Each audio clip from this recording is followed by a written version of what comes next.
میاں صاحب تو خاتون نے آواز دے لی ہے، تو اس نے کہا میں تینوں کنی باری آخیا پیچھو آواز نہ دیا کر، وہ اس بات پہ جھگڑا ہو گیا۔ کیا ہو جاتا ہے آواز دینے سے؟ مومن تو اتنے کچے مزاج کا نہیں ہوتا۔ نبی پاک علیہ الصلوۃ والسلام نے نا ایک بات ارشاد فرمائی، آپ نے اپنے ذہن میں رکھنی ہے، آپ کی توجہ ہے نا میری بات پر۔ حضرت عبداللہ ابن عباس رضی اللہ تعالیٰ عنہ فرماتے ہیں کہ اللہ کے پیارے رسول صلی اللہ تعالیٰ علیہ وسلم نے فرمایا، اے عبداللہ، اے میرے بیٹے، ایک بات کا یقین کر لو کہ ساری دنیا مل کے تمہارا کچھ سنوارنا چاہے سنوار نہیں سکتی جب تک اللہ کی رضا نہ ہو، اور سارے دنیا دار مل کے تمہارا کچھ بگاڑنا چاہیں تو بگاڑ نہیں سکتے جب تک اللہ کی مشیت کا تقاضا اپنی اللہ کا بندہ تو پختہ کرتا ہے۔ آپ یقین کریں ہمارے نوجوانوں کا کبھی یہ ذہن بن جائے نا، یہ باز آ جائیں، یہ نہ تو کوئی ناجائز رستہ اختیار کریں دولت کمانے کا، نہ مشہور ہونے کے لیے کوئی ایسا رویہ اختیار کریں جو تہذیب کے خلاف ہو، نہ کوئی ایسی ویڈیو بنائے، نہ کوئی ایسا اگر یہ ذہن بن جائے عزتیں، ذلتیں، رزق، یہ سارا اللہ، یہ اگر یقین کامل، نہ کسی سیاستدان کی گاڑی کے پیچھے بھاگیں، نہ کبھی کمزور پڑیں، نہ کوئی کچی بات کریں، ان کا ذہن بن جائے کہ میرے سارے معاملات میں میرا محافظ میرا اللہ ہے۔ یہ سوچ کون دیتا ہے؟ یہ اللہ کے بندے دیتے ہیں۔ حضرت بہلول دانا رحمت اللہ علیہ تشریف فرما تھے ایک مقام پہ، امام غزالی نے لکھا ہے، تو ہارون رشید حج کر کے آ رہا تھا۔ وہ جب حج کر کے آیا تو اس کے نا گھوڑے کے ارد گرد لوگ نعرے لگا رہے تھے، خوش آمدید کے، مرحبا کے۔ تو یہ پروٹوکول بنا، میں نے عرض کیا نا، میں نے ابھی دوستوں کو منع کر دیا، پھول نہ ڈالیں، ہمارے گلوں میں آپ پھول ڈال رہے ہیں اور فلسطین کی بیٹیوں کو روٹی نہیں مل رہی کھانے کی۔ ہم مسلمان تو ایک جسم کی طرح ہوتا ہے نا، اور ہمارا حال یہ ہے کہ ایک بیان دینے کے بعد وہ قلبی کیفیت ہماری نظر نہیں آتی، وہ دکھ کے رشتے۔ ایک دوست مجھے ویڈیوز بھیج رہے تھے، میں نے انہیں منع کر دیا، میں کہ یار تو پتہ نہیں کہ میں تک لینا ہے، تے ویکھیے نہیں جاندی۔ اور اجتماعی طور پر امت مجرم ہے اس معاملے میں، اجتماعی طور پر دو بیان دینے سے کیا ہوتا ہے؟ کوئی عملاً آپ اپنی قسم پرسی کا عالم دیکھے، کہاں ہیں انسانی حقوق کی تنظیمیں اور کہاں ہیں وہ لوگ جو کہتے ہیں اقوام متحدہ مسئلہ حل کرائے گا؟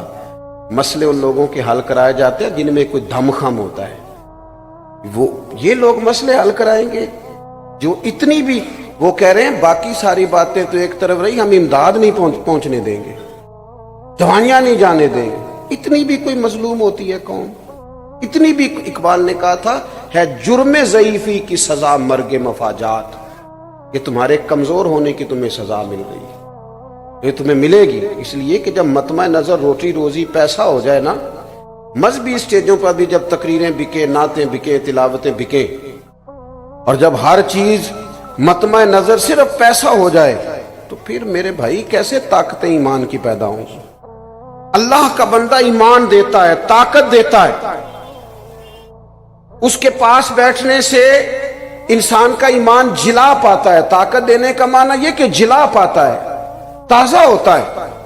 حضرت بہلول دانا بیٹھے تھے، بادشاہ سلامت کے نعرے لگ رہے ہیں اور بڑا استقبال ہو رہا ہے۔ ہارون رشید بھی بڑا راضی تھا، ظاہر ہے نعرے لگے تو پھر نفس کو تو بڑا اچھا لگتا ہے نا بندہ، پھر وہ ایسے ایسے کر کے لوگ ہاتھ ہلاتے ہیں، مزہ ہی بڑا آتا ہے۔ وہ تو لطف لے رہا تھا، اور یہ لطف صرف وزیر نہیں لیتے، پیر بھی لیتے دیکھے ہیں میں نے، اللہ ماشاءاللہ، یہ چلتا ہے سلسلہ بہت ساری جگہوں پہ۔ وہ ہارون رشید جب یہ مزے لے رہا تھا نا، تو حضرت بہلول دانا ایک ٹیلے پہ بیٹھے تھے اور اس کی یہ حالت دیکھ کے ہنس رہے تھے، مسکرا رہے تھے۔ اللہ کا بندہ وزادار بڑا ہوتا ہے۔ وہ ہارون رشید کی اچانک نظر پڑی تو اس نے کہا، بابا جی کا ہنسنا بڑا معنی خیز ہے۔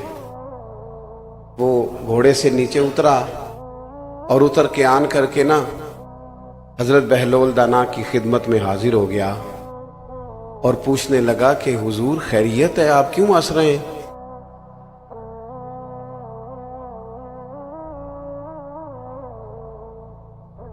تو ہارون رشید آ کے نا، اب کیا ہوا جی؟ اللہ آپ کو برکت دے۔ آپ توجہ کر رہے ہیں میری بات پر؟ اللہ تعالیٰ آپ کو سلامت رکھے۔ ہارون رشید اتر کے نا حضرت بہلول دانا کی خدمت میں آ گئے، تو آ کر کے پوچھنے لگے حضور آپ کا ہنسنا بڑا معنی خیز ہے، یہ سمجھ نہیں آیا آپ کیوں اتنا مسکرا رہے ہیں؟ تو حضرت بہلول دانا فرمانے لگے وہ جو تیرے نعرے لگ رہے ہیں اور لوگ استقبال کر رہے ہیں نا، اس پر میں ہنس رہا ہوں۔ کہا جناب وہ کیوں؟ فرمانے لگے کہ یہ جو سارے لوگ تیرے نعرے لگا رہے ہیں نا، میں نے اپنی آنکھوں سے دیکھا ہے یہ تجھ سے پہلے کسی اور کے بھی نعرے لگاتے تھے، اور یہ تیرے بعد بھی لوگوں کے نعرے لگائیں گے، یہ تو بدلتے رہتے ہیں، ان کا تو مزاج تبدیل ہوتا رہتا ہے، تو لگائیں گے نعرے۔ تو ہارون رشید سیانہ بنتا تھا، اس نے نصیحت کا غصہ نہیں کیا، بات کو سمجھا، لیکن چونکہ تھا بادشاہ،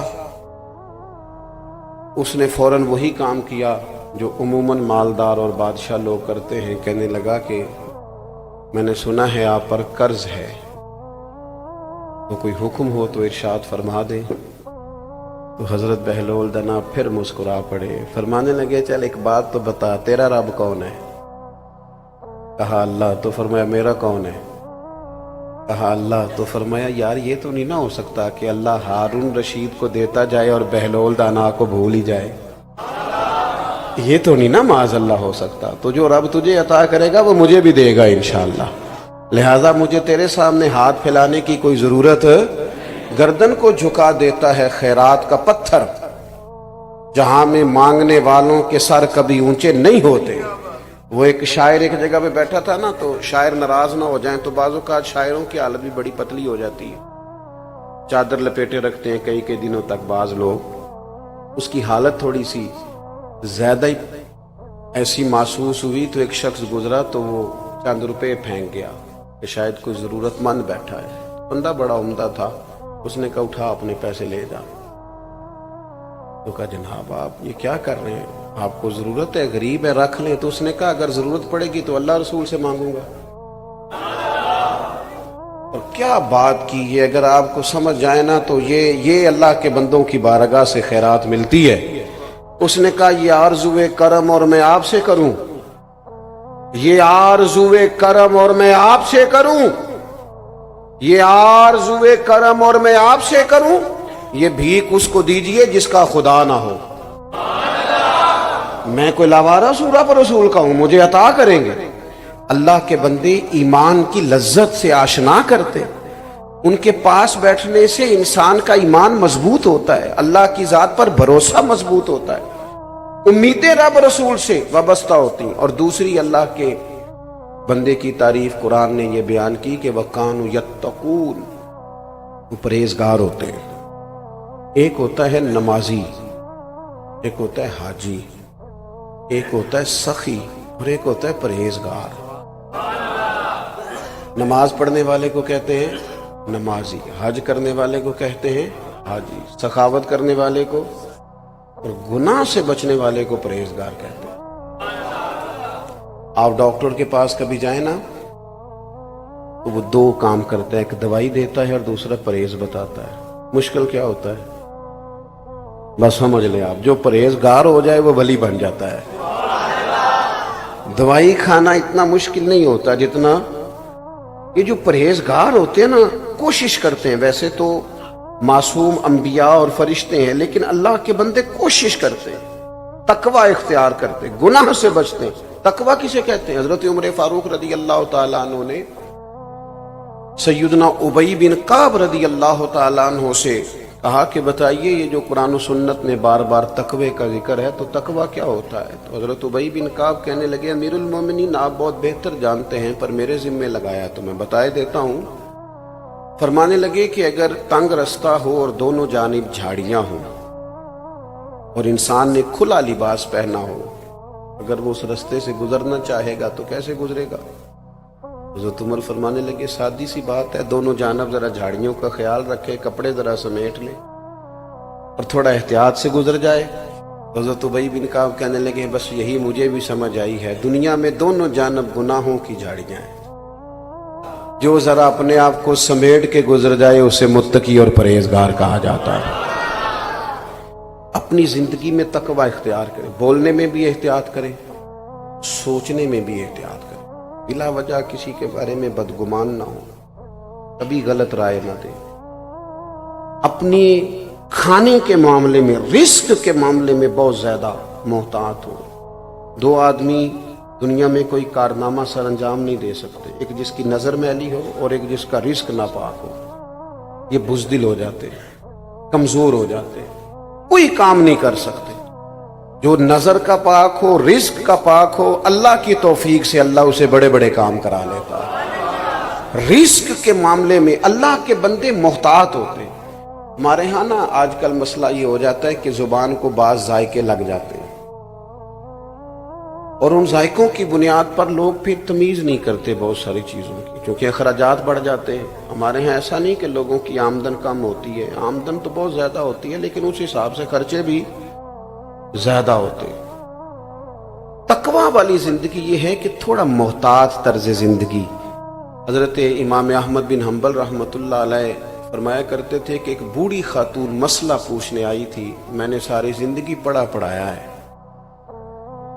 پر کبھی مسئلہ بتاتے میرے رونگٹے کھڑے نہیں ہوئے۔ بوڑھی ضعیف عورت مسئلہ پوچھنے آئی، پردے کے پیچھے اسے بٹھایا گیا، اس نے کہا حضور ایک شرعی مسئلہ دریافت کرنا ہے۔ تو میں نے کہا بہن پوچھئے۔ تو وہ کہنے لگی اگر میں چونکہ بیوہ ہوں اور بے اولاد بھی ہوں تو میں ہاتھ نہیں پھیلانا چاہتی۔ مومن کی شان کے خلاف ہے دنیا دار سے مانگنا، وہ جب مانگتا ہے رب رسول سے مانگتا ہے۔